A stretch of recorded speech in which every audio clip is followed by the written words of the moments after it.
कहानी को पूरा समझने के लिए कहानी के पिछले सभी भागों को ज़रूर देखें। उसका लिंक मैं आपको डिस्क्रिप्शन बॉक्स में दे दूंगी और साथ में कमेंट बॉक्स में पिन भी कर दूंगी, तो आप वहां से भी जाकर देख सकते हैं।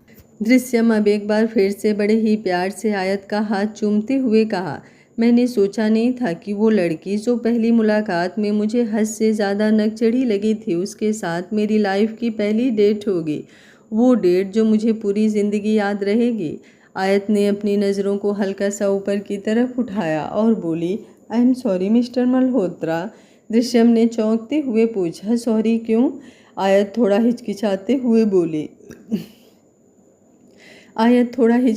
हुए बोली जैसे मैं आपको नकचढ़ी लगी थी ना, वैसे मैंने भी आपको गलत समझा था। मुझे आप बहुत बदतमीज़, बहुत रूड टाइप के लगे थे। उसकी बात पूरी होती उससे पहले ही दृश्यम बोला, और तुम्हें कुछ गलत नहीं लगा? मैं बहुत से लोगों के लिए बदतमीज़ और रूड दोनों ही हूँ, और मुझे मेरी पर्सनालिटी ऐसे ही पसंद है, क्योंकि दृश्यम मल्होत्रा हर किसी के लिए सॉफ्ट हो भी नहीं सकता। अगर सामने से लोग बदतमीज़ मिलते हैं तो वो भी बदतमीज़ हो जाता है, लेकिन तुम्हारे लिए वो दृश्यम मल्होत्रा नहीं, सिर्फ दृश्यम है। वो दृश्यम जो बहुत सॉफ्ट है तुम्हारे साथ, बस एक चीज़ में सॉफ्ट नहीं होगा। जैसे ही उसने कहा, आयत का दिल एकदम से धक धक हुआ और उसकी सवालिया नज़रें दृश्यम की तरफ उठ गई थी। दृश्यम चेहरे पर नोटी स्माइल लिए बोला, बिल्कुल सही समझ रही हो तुम मिसेस मल्होत्रा। उसकी बात सुनकर आयत का चेहरा शर्म से लाल होने लगा था। उसे अब थोड़ी शर्मिंदगी महसूस हो रही थी, ये सोच कर कि कैसे दृश्यम ने उसके सवाल को एक बार फिर से समझ लिया और वो क्या सोच रहा होगा उसके बारे में, कि आयत भी क्या क्या सोचती है। वो जल्दी से बोली, मेरा मतलब उस बात से नहीं था मिस्टर मल्होत्रा। दृश्यम हंसकर बोला, चोरी करने के बाद अगर कोई चोर खुद से ही कहे कि उसने चोरी नहीं की है तो ऑब्वियस सी बात है मिसेस मल्होत्रा की चोरी उसी ने की होती है। जैसे ही उसने कहा, आयत का चेहरा अब एकदम कश्मीरी सेब की तरह लाल हो गया था। दृश्यम ने अब थोड़ी इंटेंस वॉइस में पूछा, वाइन पियोगी? आयत ने अपना चेहरा नामे हिलाया और बोली, मैं ड्रिंक नहीं करती। उसकी बात पर दृश्यम ने वेटर को इशारा किया तो वेटर ने अब उन दोनों के सामने सॉफ्ट ड्रिंक रखी। आयत ने हैरानी से दृश्यम की तरफ देखा और बोली, लेकिन आप तो ड्रिंक करने वाले थे ना? आई मीन मैं ड्रिंक नहीं करती, लेकिन आप तो। उसकी बात पूरी होती उससे पहले ही दृश्यम बोला, मैं यहाँ पर अकेले डेट पर थोड़ी आया हूँ मिसेस मल्होत्रा जो मैं सिर्फ अपने बारे में सोचूं। यहाँ मैं तुम्हारे साथ आया हूँ, तुम्हारे साथ वक्त बिताने के लिए, और उस वक्त पर ऐसी चीज़ कैसे हो सकती है जो तुम्हें ही पसंद ना हो। जैसे ही उसने कहा, आयत बस उसकी तरफ देखती रह गई। आयत हैरानी से दृश्यम की तरफ देख रही थी। दृश्यम ने हैरानी से उसकी तरफ देखा। आयत ने हल्का सा अपनी नज़रों को झुकाकर कहा, आज तक मैंने ड्रिंक नहीं की, लेकिन आज करने का मन है मिस्टर मल्होत्रा। क्या आप मुझे ड्रिंक करने की इजाज़त देंगे? दृश्यम ने एक गहरी सांस ली और बोला, वैसे तो मैं तुम्हें इजाज़त नहीं देता, क्योंकि जिस चीज़ की तुम इजाज़त मांग रही हो वो कोई अच्छी चीज़ तो है नहीं जो मैं तुम्हें इसकी इजाज़त दूँ, लेकिन आज के लिए तुम्हें इजाज़त है। जैसे ही उसने कहा, आयत की नज़रें ऊपर की तरफ उठ गई थी और फिर वो दोनों एक दूसरे की आंखों में देख रहे थे। दृश्यम बहुत अच्छी तरह से जानता था आयत ड्रिंक क्यों करना चाहती है, ताकि वो उन सब चीज़ों को भूल सके जो फिलहाल उसके दिमाग में जगह बनाकर बैठी थी। वो दृश्यम के साथ उस डेट को एंजॉय करना चाहती थी और चाहती थी कि उसके अतीत की एक भी याद उसकी इस खूबसूरत डेट को ख़राब ना करे। इसलिए दृश्यम ने उसे ड्रिंक करने की इजाज़त दे दी थी। अब उसने वेटर को इशारा किया तो वेटर जल्दी से उन दोनों के लिए वाइन की बोतल लेकर आया, और फिर दृश्यम ने उसे जाने का इशारा किया तो वो तुरंत वहाँ से चला गया। दृश्यम खुद से अपने और आयत के लिए ड्रिंक बना रहा था। आयत उसकी तरफ देखते हुए बोली, लेकिन आप तो नहीं पीने वाले थे ना मिस्टर मल्होत्रा? दृश्यम हंसा और बोला, लेकिन तुम्हें अकेले कैसे पीने दे सकता हूँ? अब तो जो भी होगा वो साथ में ही होगा मिसेस मल्होत्रा। फिर बेशक से जीना हो या मरना, हर एक चीज़ तुम्हारे साथ होगी और तुम्हें किसी चीज़ में अकेला नहीं छोड़ूंगा। उसकी बात पर आयत के होठों पर मुस्कुराहट थी। उन दोनों ने अपनी अपनी ड्रिंक उठाई, फिर अपना हाथ एक दूसरे के हाथ में फंसाते हुए ड्रिंक का गिलास अपने होठों से लगाया। दृश्यम आयत की तरफ देख रहा था जो ड्रिंक पीते हुए हद से ज़्यादा सेक्सी लग रही थी। उसने सोचा नहीं था उसकी हंटर वाली ड्रिंक भी कर सकती है। और अब आयत ने अपना खाली गिलास दृश्यम की तरफ बढ़ाया तो दृश्यम तुरंत बोला, बस ये लास्ट होगा। ये बोलकर उसने उसके गिलास में वाइन डाल दी थी। आयत भी मुस्कुराते हुए बोली, नहीं, बस इसके बाद सिर्फ एक और। ये बोलते हुए उसने स्नैक्स उठाया और अपने मुंह में डाल लिया, क्योंकि ड्रिंक की वजह से उसका मुंह कड़वा कड़वा हो रहा था। अब वो आराम से अपनी ड्रिंक को एंजॉय कर रही थी और देखते ही देखते उसकी आंखें लाल होने लगी थी। उसके होठों की मुस्कुराहट हर बढ़ते पल के साथ लंबी होती जा रही थी। उसने ड्रिंक की थी ताकि उसे उसके अतीत का कुछ याद ना आए, लेकिन ड्रिंक करने के बाद उसे सब कुछ याद आ रहा था। एक एक चीज़ जैसे उसकी आंखों के सामने चल रही थी। दृश्यम उसके एक्सप्रेशन से ही समझ सकता था कि इस वक्त उसके दिल दिमाग में क्या चल रहा होगा। और अब आयत ने एक बार फिर से अपना गिलास उसकी तरफ बढ़ाया तो दृश्यम ने बिना कुछ कहे ही उसके गिलास में वाइन डाल दी, पर अपने गिलास में नहीं डाली। आयत उसकी तरफ देखते हुए बोली, क्या हुआ, अब आप मेरा साथ नहीं देंगे क्या? दृश्यम मुस्कुराया और बोला, तुम्हारा साथ देना है तभी तो खुद को थोड़ा पीछे रोक रहा हूँ। तुम्हें संभालने के लिए मेरा सही होना ज़रूरी है मिसेज मल्होत्रा। दोनों के कदम लड़खड़ाए तो दिक्कत हो जाएगी। आयत उसकी बात पर हंसी और फिर अगले ही पल उसने वाइन का गिलास एक बार फिर से अपने होठों से लगाया और एक ही झटके में ख़त्म कर दिया। अब उसने दोबारा गिलास दृश्यम की तरफ बढ़ाया तो दृश्यम ने अपना चेहरा नामे हिलाया और बोला, बस अब और नहीं। आयत ने बड़े ही प्यार से कहा, बस एक और।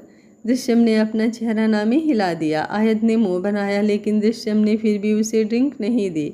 और अब आयत अपनी जगह से उठकर उसके पास आई और फिर अपना हाथ आगे बढ़ाते हुए बोली, मुझे आपके साथ डांस करना है मिस्टर मल्होत्रा। दृश्यम ने उसका हाथ अपने हाथ में लिया और फिर दूसरे ही पल म्यूज़िक खुद ब खुद थोड़ा लाउड हो गया था ताकि वो लोग अच्छे से डांस कर सकें, वरना पहले बहुत ही स्लो म्यूजिक चल रहा था। तू मेरा कोई ना होके भी कुछ लागे, तू मेरा कोई ना होके भी कुछ लागे। दृश्यम ने अपने एक हाथ में आयत का हाथ कसकर पकड़ा हुआ था और उसका दूसरा हाथ आयत की कमर पर था। आयत ने उसके हाथ पर अपना हाथ रखते हुए उसके हाथ को थोड़ा सा ऊपर की तरफ रख दिया था। आयत ने अपना एक हाथ उसके गाल पर रखा और मुस्कुराते हुए बोली, आप बहुत अच्छे हैं मिस्टर मल्होत्रा, पर मैं आपको डिज़र्व नहीं करती। आपके लिए तो कोई ऐसी लड़की होनी चाहिए थी जो एकदम परफेक्ट हो, पर मैं और मेरा past, no, I don't deserve you. आप मुझे छोड़ दीजिए। जैसे ही उसने कहा दृश्यम हैरानी से उसकी तरफ देखने लगा। उसे तो लगा था कि आयत उसके साथ डांस करना चाहती है, मीन्स उसका मूड थोड़ा रोमांटिक होगा, लेकिन यहाँ तो उसने एकदम से बात ही बदल दी थी। दृश्यम को अपने दिल की बात कहकर वो पीछे की तरफ हटने लगी, लेकिन अचानक ही दृश्यम ने उसे अपने करीब खींचा और फिर एकदम से गोल घुमाते हुए उसके एक हाथ को अपने चेहरे पर रखा और उसके पेट पर अपने दोनों हाथ रख दिए। आयत की पीठ दृश्यम के सीने से लगी हुई थी और दृश्यम ने उसके गाल से अपना गाल रगड़ते हुए कहा, नहीं मिसेज मल्होत्रा, अब ऐसा नहीं हो सकता। अब ना तो तुम मुझे छोड़कर जा सकती हो और ना ही मैं तुम्हें छोड़कर कहीं जाऊंगा। अब तो ये साथ पूरी ज़िंदगी का है। अब तक तो मैंने तुम्हें कुछ नहीं कहा, लेकिन अब बहुत जल्दी। ये बोलते बोलते वो चुप हो गया था और आयत के साथ अपने कदमों को हल्का हल्का हिलाने लगा था कि अरे जो भी तूने कैसे किया रे, जिया को मेरे पांथ ऐसे लिया रे, समझ के भी ना समझ में सकूं, सवेरों का मेरे तो सूरज लागे। आयत ने खुद को पूरी तरह से दृश्यम के ऊपर ढीला छोड़ा हुआ था। अचानक ही वो थोड़ा आगे हुई और फिर दृश्यम की गर्दन पर अपनी बाहों को लपेटते हुए बोली, क्यों कर रहे हैं आप मेरे लिए इतना सब कुछ मिस्टर मल्होत्रा? ये दुनिया बहुत मतलबी है। यहाँ तो अपने भी साथ छोड़ जाते हैं, तो क्यों आप मेरे कुछ ना होकर भी मेरा इतना साथ दे रहे हैं? दृश्यम ने उसकी पीठ पर अपना हाथ रखते हुए उसे वापस अपने करीब किया और बोला, किसने कहा तुमसे कि मैं तुम्हारा कुछ नहीं? अब से मैं ही तुम्हारा सब कुछ हूँ और तुम ही मेरी सब कुछ हो। हम दोनों एक दूसरे के नहीं हैं मिसेज मल्होत्रा, बल्कि हम एक ही हैं। ये बोलकर उसने अपने होठ आयत के माथे पर रख दिए। आयत का दिल बेचैन हो रहा था, लेकिन दृश्यम ने जिस तरह से उसके माथे को चूमा उसे एकदम से सुकून मिल गया था। और अब उसने दृश्यम के गाल पर अपना हाथ रखा और बोली, तो फिर एक काम कीजिए मिस्टर मल्होत्रा, जैसे ही उसने कहा दृश्यम के चेहरे पर सवालिया एक्सप्रेशंस आ गए और अब आयत म्यूजिक के साथ गुनगुनाते हुए बोली, अपना बना ले पिया, अपना बना ले पिया, अपना बना ले पिया मुझे। ये बोलते हुए वो अपने कदमों को भी मूव कर रही थी और उसके साथ साथ दृश्यम भी हल्का हल्का मूव हो रहा था। वो बस आयत के चेहरे की तरफ देख रहा था जो हद से ज़्यादा खूबसूरत और मासूम लग रही थी। उसकी इस ख्वाहिश को अब कैसे ही दृश्यम टाल सकता था। उसने अब हल्का सा अपनी नज़रों को झुकाया और उसके लबों की तरफ देखा तो आयत ने अब अपना एक हाथ उसके गाल पर रखते हुए उसके लबों को अपने अंगूठे से सहलाया और बोली, मुझे किस कीजिए मिस्टर मल्होत्रा, वैसे तो आप बिना मेरी परमिशन के मुझे किस करते रहते हैं, और अब जब मेरा आपको किस करने का मन कर रहा है तो क्यों आप मुझे तड़पा रहे हैं। जैसे ही उसने कहा दृश्यम एकदम से चौंक गया, लेकिन वो कुछ कहता उससे पहले ही आयत एक बार फिर से बोली, लगता है आपका मूड है आज मुझे तड़पाने का मिस्टर मल्होत्रा, लेकिन मेरा तड़पने का कोई मूड नहीं है। ये बोलकर वो पंजों के बल हल्का सा ऊपर की तरफ उठी और फिर अगले ही पल दृश्यम के लबों को चूम लिया। ये पहली बार था जब आयत खुद से उसे इस तरह से किस कर रही थी। दृश्यम भला कैसे ही उस किस को एंजॉय नहीं करता। उसने अपना हाथ आयत की पीठ पर अब और भी ज़्यादा कस दिया था। वो लगभग से आयत को अपनी बाहों में संभाल रहा था और आयत उसे शिद्दत से चूम रही थी। थोड़ी देर बाद दृश्यम आयत से दूर हुआ। उसने अब उसके गाल पर अपना हाथ रखा और बोला, I love you Mrs Malhotra. Aayat ने मुस्कुराते हुए अपनी बाहों को उसकी गर्दन पर लपेटा और फिर बड़े ही प्यार से बोली, I love you too mister Malhotra. जैसे ही उसने कहा दृश्यम का चेहरा एकदम खिल गया था। उसने अब आयत के माथे पर अपने हाथ रख दिए थे। आयत उसकी चेस्ट पर लग गई और बोली, मुझे यहाँ से जाना है मिस्टर मल्होत्रा, प्लीज़ चलिए ना यहाँ से। दृश्यम ने तुरंत पूछा, लेकिन डिनर, अभी हमने डिनर नहीं किया है। आयत अपना चेहरा नामे हिलाते हुए बोली, लेकिन मुझे भूख नहीं लगी।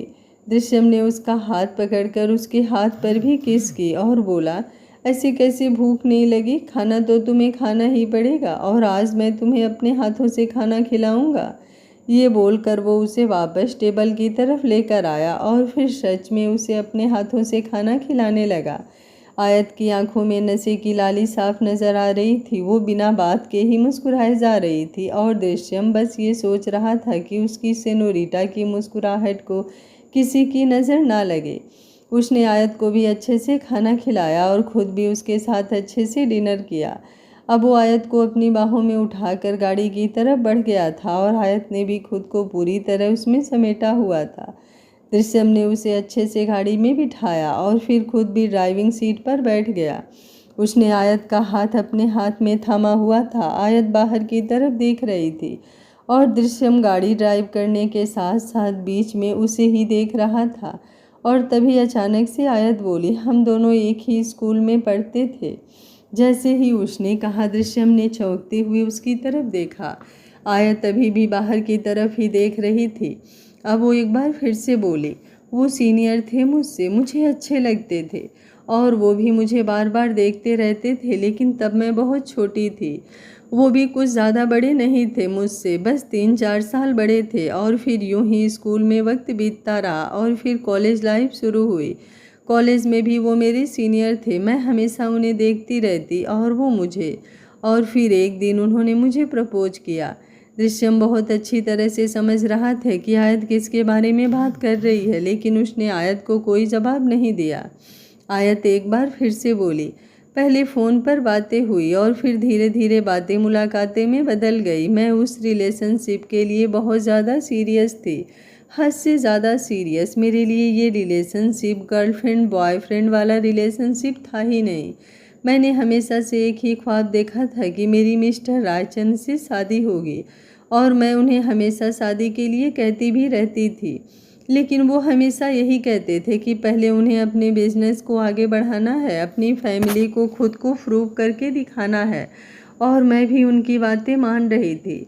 जब भी उन्हें बिजनेस में कोई कामयाबी मिलती तो मैं बहुत खुश होती और सोचती कि अब बस जल्दी ही वो वक्त आएगा जब मेरी उनसे शादी होगी। शादी तो नहीं हुई, लेकिन शादी जैसे रिश्ते ज़रूर बन गए थे। मैंने मना किया था, कहा था कि शादी से पहले मैं वो सब नहीं कर सकती, लेकिन हर बार सामने से यही जवाब मिलता कि क्या मुझे उन पर विश्वास नहीं। अपने रिश्ते में इतना आगे आने के बाद मैं कैसे ही कह सकती थी उनसे कि मुझे उन पर यकीन नहीं। मैंने अपनी आंखें बंद की और वो सब किया जो उन्होंने मुझे करने के लिए कहा। ना कभी कोई शिकायत की और ना ही कभी कोई सवाल किया। और फिर वो वक्त आया जब पहली बार मैंने उनसे कुछ मांगा, सिर्फ उनका साथ, क्योंकि उस वक्त मुझे उनके साथ से बढ़कर कुछ चाहिए भी नहीं था। पर उन्होंने मना कर दिया, कहा कि मैं शहर को अवार्ड। ये बोलते बोलते वो चुप हो गई थी और दृश्यम का हाथ उसके हाथ पर पूरी तरह से कस गया था। उसने तुरंत उसका हाथ चूमते हुए कहा, चुप हो जाओ सेनोरिटा, तुम्हें मुझे कुछ भी बताने की ज़रूरत नहीं है, मुझे सब कुछ पता है। आयत हंसी और बोली, कितना आसान होता है ना ये कहना कि अपने पेट में पल रहे बच्चे को ख़त्म कर दो, लेकिन सिर्फ कहना आसान हो सकता है, करना आसान नहीं बल्कि नामुमकिन है। कैसे एक लड़की अपने अंदर पल रही जान को ख़त्म कर दे, कैसे वो उस बच्चे को ख़त्म कर दे जिसकी आंखों से अब वो दोबारा पूरी दुनिया को देखने वाली थी। उसके ख्वाब जो शायद उसने अपनी ज़िंदगी में पूरे होते हुए नहीं देखे, लेकिन उस बच्चों की आंखों से वो उन सभी ख्वाबों को पूरे होते हुए देखना चाहती थी। वो धीमी धीमी सी धड़कनें, वो एक ठंडा सा एहसास, वो खुशी जो अपने पेट को छूते ही मुस्कान बनकर होठों पर बिखर जाती है। कोई कैसे ख़त्म कर दे वो जज्बात जो सिर्फ ये सोचकर ही उमड़ने लगते हैं कि वो लड़की जिसने शायद अब तक खुद को भी पूरी तरह से नहीं जिया, लेकिन अब वो किसी और की ज़िंदगी को इस दुनिया में लाने वाली है, कैसे कोई उन जज्बातों का गला घोट दे। आप बताइए मुझे मिस्टर मल्होत्रा, अगर आप मेरी जगह होते तो क्या करते। ये बोलते हुए उसकी आंखों में आंसू आ गए थे और वो दृश्यम की तरफ देखने लगी थी। दृश्यम ने अचानक से ही गाड़ी की ब्रेक लगा दी थी और वो ब्रेक उसने अभी नहीं बल्कि तभी लगा दी थी जब आयत ने अपनी बात कहनी शुरू की थी। वो बस उसकी बातें सुन रहा था और आयत अब सवालिया नज़रों से उसे देख रही थी। दृश्यम ने उसके गाल पर अपना हाथ रखा और बोला, मैं तुमसे कहता कि अब हम 2 नहीं 3 होने वाले हैं, पर तुम फिक्र मत करना जान, जैसे अब तक मैंने तुम्हारा ख्याल रखा है हमारे आने वाले बच्चे का भी रखूँगा। तुम बस खुश रहना और मुझे बहुत सारा प्यार करना, बाकी तुम्हारे लिए मेरे प्यार में तो कभी कोई कमी आ ही नहीं सकती। आयत की आंखों में अब नमी आ गई। वो रोते हुए बोली, लेकिन मिस्टर रायचंद ने ऐसा कुछ नहीं कहा। उन्होंने कहा कि अगर मुझे उनसे शादी करनी है तो मुझे शहर को खुद से अलग करना होगा। मेरी वो शहर जो उस वक्त दुनिया में आई भी नहीं थी, उसे ख़त्म करना होगा। दृश्यम उसकी बात पूरी होने से पहले ही उसके ऊपर झुकते हुए बोला, लेकिन अब हमारी शहर हमारे साथ है, तुम उसकी मम्मा हो, मैं उसका डैड हूँ और उसका सुपर हीरो भी, तो क्यों इन सब बातों को याद कर रही हो। आयत ने अपना चेहरा हाँ में हिलाया और बोली, हाँ याद कर रही हूँ और आखिरी बार याद कर रही हूँ मिस्टर मल्होत्रा, क्योंकि इसके बाद मैं ना इन बातों को याद करूँगी और ना ही इन बातों का जिक्र करूँगी। मुझे वो सब अपने दिल और दिमाग से निकालना है और मुझे पता है कि आप मुझे वो सब कभी याद करने भी नहीं देंगे। मुझे आपके साथ अपनी ज़िंदगी की नई शुरुआत करनी है मिस्टर मल्होत्रा, तो इन सब चीज़ों को तो अपने दिमाग से निकालना ही होगा ना। ये बोलते हुए वो हद से ज़्यादा मासूम लग रही थी और दृश्यम ने अब एक बार फिर से उसके माथे को चूमा और बोला, तो अब वादा करो मुझसे कि आइंदा से तुम इन सब चीज़ों को कभी याद नहीं करोगी। वादा करो मुझसे, कुछ इंसान का ख्याल भी अपने दिमाग में नहीं लाओगी। उसने जो किया सो किया, तो तुम्हें अब इन सब चीज़ों के बारे में सोचने की ज़रूरत नहीं है। हमारी लाइफ अब शुरू नहीं होगी मिसेज मल्होत्रा, हमारी लाइफ ऑलरेडी शुरू हो चुकी है और इस ज़िंदगी की सबसे बड़ी खूबसूरती है हमारी शहर। एंड आई प्रॉमिस, मैं इस खूबसूरती का हमेशा ख्याल रखूँगा। I will be the best dad ever. उसकी बात पर अब आयत हंसने लगी थी और फिर अचानक ही दृश्यम ने उसे अपनी बाहों में पकड़ते हुए ऊपर की तरफ उठाया तो आयत हैरान रह गई। वैसे भी वो इस वक्त पूरी तरह से नशे में थी, तो उसका खुद पर कंट्रोल ही नहीं था। उसने अपनी बॉडी को पूरी तरह से ढीला छोड़ा हुआ था और अब दृश्यम ने उसे अपनी गोद में बिठा रखा था। आयत के पैर दृश्यम की कमर पर लिपटे हुए थे। वो चुपचाप दृश्यम की तरफ देख रही थी और दृश्यम की नज़रें भी इस वक्त उस पर बहुत ज़्यादा इंटेंस थी। और अब दृश्यम ने उसके गाल पर अपना हाथ रखा तो आयत जल्दी से बोली, प्लीज़ घर चलिए ना मिस्टर मल्होत्रा। दृश्यम तुरंत बोला, लेकिन मेरे अंदर अगर इतना पेशेंस ना हो कि मैं घर जाने तक का वेट कर सकूं तो। आयत भी अब एकदम सेडेक्टिव आइस में बोली, तो फिर आप मुझे यूं ही प्यार कर लीजिए। उसकी बात पर दृश्यम के होठों पर गहरी मुस्कुराहट आ गई थी, लेकिन अब उसने आयत को प्यार नहीं किया बल्कि बस उसे अपने सीने से लगाया और फिर चुपचाप गाड़ी ड्राइव करने लगा। आयत उसके सीने में सिमटी हुई थी। आयत और दृश्यम दोनों मल्होत्रा मेंशन पहुंचे और दृश्यम आयत को अपनी गोद में उठाकर घर के अंदर ले आया। जब वो उसे अंदर लेकर आ रहा था तो आयत की नज़र अपने पुराने रूम की तरफ जा रही थी, वही रूम जहां पर अब फिलहाल आयरा और सहर सोए हुए थे। उसे अपने रूम की तरफ देखते हुए देख दृश्यम तुरंत बोला, वो दोनों इस वक्त गहरी नींद में होंगे। आयत जल्दी से बोली, क्या मैं एक बार उन्हें चेक करके आऊँ मिस्टर मल्होत्रा। उसकी बात पर दृश्यम ने कुछ नहीं कहा, बस सीधा आयत को लेकर अपने रूम में आया। उसने आयत को बिस्तर पर बिठाया और बोला, तुम यहीं पर रुको, मैं जाकर बच्चों को देख कर आता हूँ। तुम्हारी फिक्र भी दूर हो जाएगी और तुम्हें बिस्तर से उठना भी नहीं पड़ेगा। मैं हूं ना तुम्हारे सारे काम करने के लिए, तुम तो बस हुक्म फरमाओ।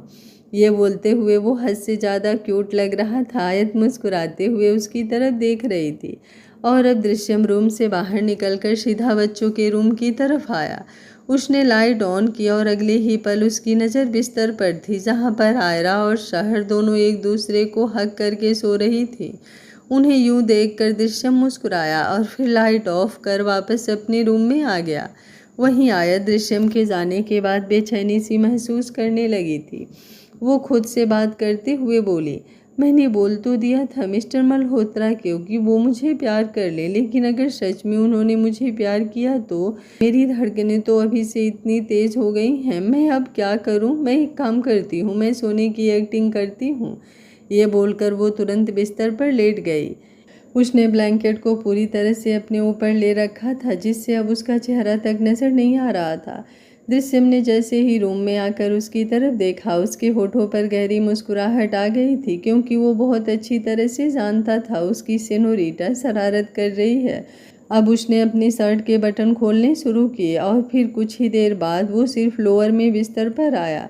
जैसे ही वो बिस्तर पर आया, आयत की धड़कनें और भी ज़्यादा तेज होने लगी थी। उसने सोने की एक्टिंग तो शुरू कर दी थी, लेकिन उसकी जो धड़कनें बवाल कर रही थी वो उन धड़कनों को चाहकर भी कंट्रोल नहीं कर पा रही थी। वो बस बेचैन हो रही थी, ये सोच कर कि किसी भी वक्त दृश्यम उसे छूने वाला होगा, दृश्यम उसे अपनी बाहों में भरेगा। लेकिन लगभग से 2 मिनट बीत गई और दृश्यम ने उसे हाथ तक नहीं लगाया। अब आयत की बेचैनी कम हो गई थी और हैरानी बढ़ गई थी। उसे प्यार करना तो दूर की बात, दृश्यम ने उसे अपनी बाहों में भरा तक नहीं था। और अब लगभग से 2-3 मिनट और यूं ही बीत गए। इससे ज़्यादा सब्र आयत नहीं कर सकती थी। उसने पलटकर पीछे दृश्यम की तरफ देखा। दृश्यम की आंखें बंद थी और उसे देखकर ऐसा लग रहा था जैसे वो सो रहा हो। आयत ने मुंह बनाया और अपनी जगह पर उठकर बैठते हुए बोली, ऐसे कोई करता है क्या मिस्टर मल्होत्रा? मुझे लगा था आप मुझे प्यार करेंगे। मेरा दिल जोरों से धक धक कर रहा था और यहाँ तो आपने मुझे अपनी बाहों में भी नहीं भरा और चुपचाप सो गए। ऐसे कोई करता है क्या? अभी वो बोल ही रही थी कि दृश्यम ने अपनी आंखें खोली और बोला, जब तुम सो सकती हो तो मैं क्यों नहीं सो सकता सेनोरिटा। उसकी बात पर आवत की हवाइयाँ उड़ गई। वो जल्दी से लड़खड़ाती हुई आवाज़ में बोली, वो मैं बस सो ही रही थी, लेकिन पता नहीं कैसे मेरी आँख खुल गई, पर अब मैं सोने ही जा रही हूँ। ये बोलकर वो जल्दी से दोबारा बिस्तर पर लेट गई और फिर अगले ही पल उसने करवट लेते हुए अपना चेहरा दूसरी तरफ घुमा लिया। पर अब दृश्यम ने उसकी कमर पर अपना हाथ रखते हुए उसे वापस अपनी तरफ खींचा। आयत की हार्ट बीट अब स्कीप होने लगी थी और ऐसे में दृश्यम के करीब होना उसे अलग ही एहसास दे रहा था। दृश्यम ने उसके कंधे पर अपना चेहरा टिकाते हुए उसके गाल से अपना गाल रगड़ना शुरू किया। आयत उसके टच से सिहरने लगी थी। उसने अपनी साड़ी पर अपने हाथों को पूरी तरह से कस लिया था और फिर दृश्यम बेहद प्यार भरी आवाज़ में बोला, मेरी तरफ देखो ना सेनोरिटा। जैसे ही उसने कहा, आयत ने तुरंत अपना चेहरा ना में हिलाया और बोली, मैं नहीं देख पाऊंगी मिस्टर मल्होत्रा। दृश्यम ने तुरंत सवाल किया, क्यों नहीं देख पाओगी? आयत बढ़ती हुई धड़कनों के साथ बोली, मुझे कुछ कुछ हो रहा है और अगर आपकी तरफ देखा तो पता नहीं क्या ही।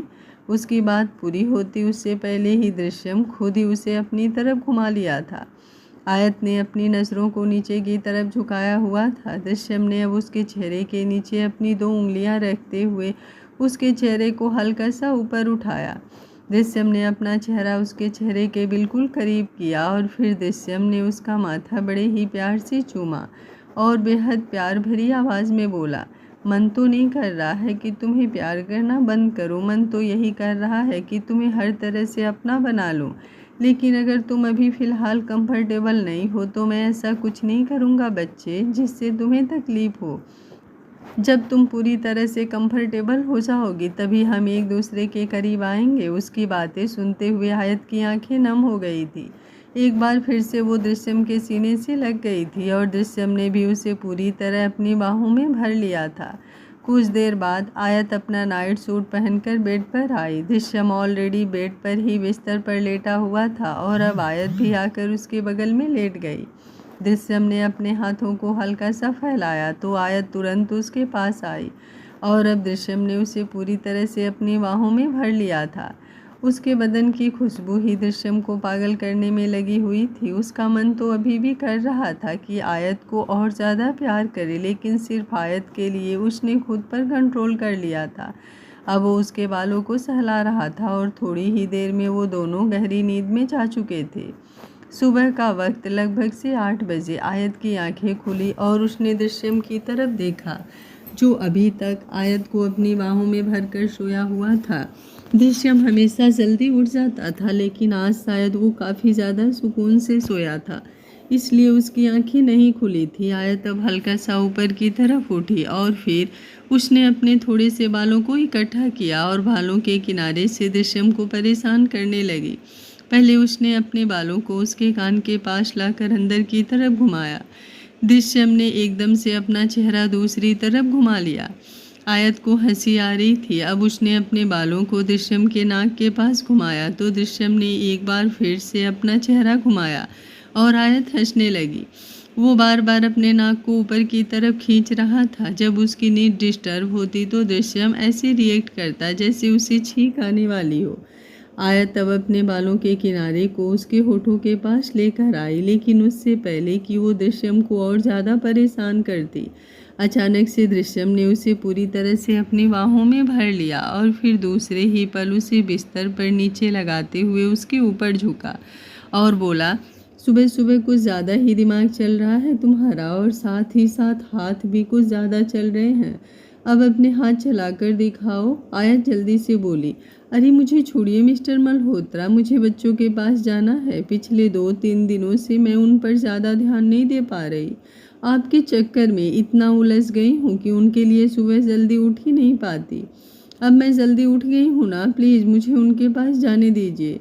दृश्यम तुरंत बोला, तुम्हें संडे को भी उन्हें सुबह सुबह उठाकर परेशान करना है क्या? आज तो संडे है, कम से कम आज तो उन्हें अच्छे से आराम करने दो।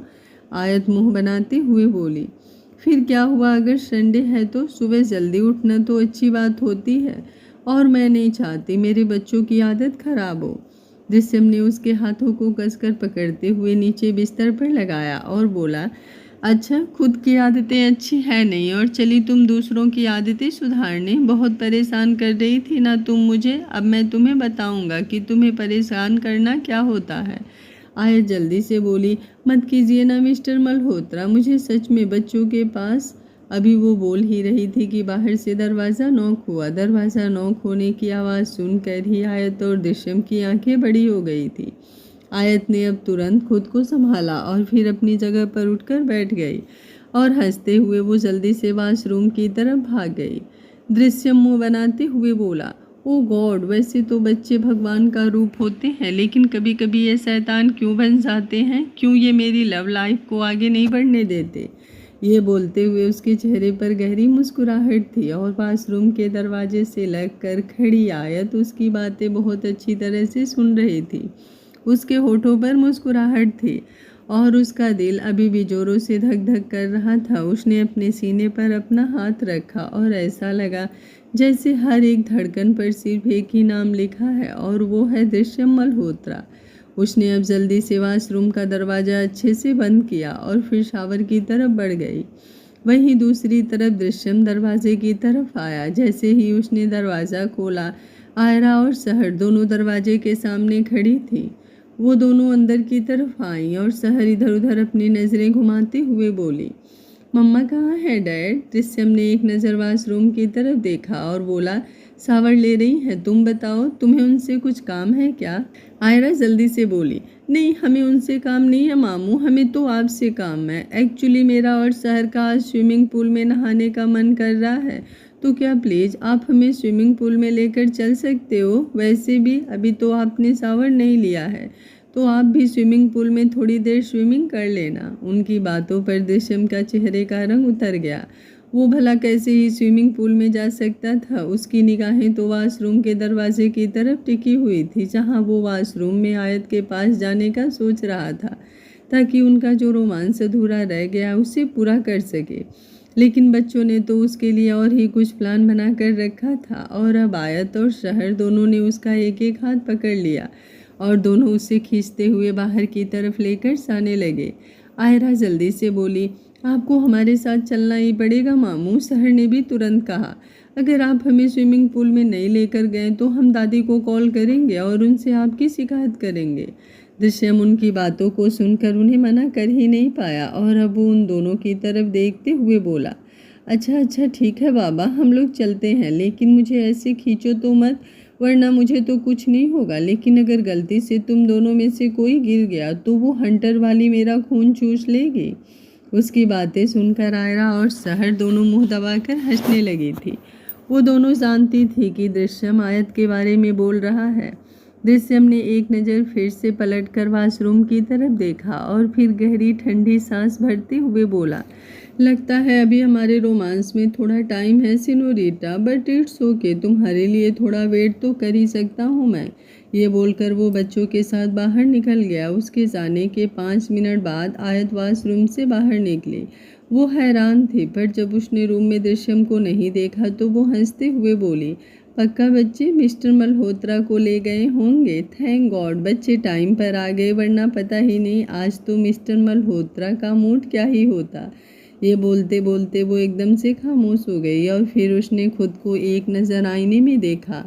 उसकी खुद की निगाहें इस वक्त खुद पर बेहद गहरी थी और अब वो थोड़ा इतराते हुए बोली, वैसे कितनी देर यूं ही बच्चे मिस्टर मल्होत्रा को रोक कर रखेंगे? आज नहीं तो कल मिस्टर मल्होत्रा की ख्वाहिश तो पूरी होगी ही। वो मुझे प्यार तो। ये बोलते बोलते वो एक बार फिर से चुप हो गई थी और इस बार शर्म से उसका चेहरा कश्मीरी सेब हो चुका था। वहीं दूसरी तरफ स्विमिंग पूल में आयरा और सहर दोनों स्विमिंग ट्यूब की हेल्प से स्विमिंग कर रही थी और दृश्यम उनके साथ खेल रहा था। बार बार उसकी नज़रें दरवाजे की तरफ जा रही थी और तभी आयत पूरी तरह से रेडी होकर बाहर की तरफ आई।